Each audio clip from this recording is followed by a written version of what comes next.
under Buffett, that kind of risk was something that people were looking for. And the question is, under a successor, would those same shareholders still find it so appealing?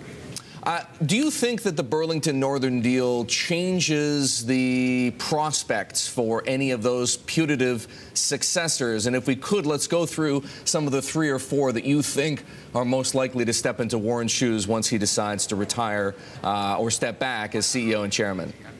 Oh, it's a dangerous game to start naming names here, you know. I mean, David Sokol's name, who runs Mid-American Energy, chairman of that business, has been bandied about a lot.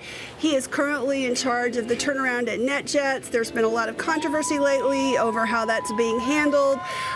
You know, I think that that's a question. It's going to depend on a lot of things, including NetJets. As far as the others go, you know, since I have known Warren Buffett, he has changed his mind a number of times on the successor. He says there's several operating managers. Ajit Jain, who runs his reinsurance division, there's a lot of people who would like him. Ajit doesn't want the job. Kevin Clayton from Clayton Homes, I think, is a possibility. He's young, he runs a smaller business, but he understands financial services. Some of the other people often name, Tony Nicely at Geico, he's too old. Buffett trusts him, but he's not the right age. Rich Santulli from NetJets, gone.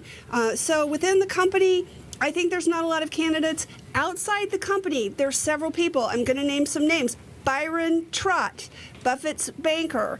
Also, you know, there might be a couple other people outside the company that would be possibilities. No, but Alice, that's a great rundown. Do you think that the fact that Buffett has now gone and done the Burlington Northern deal makes it more likely that any of those candidates becomes his successor?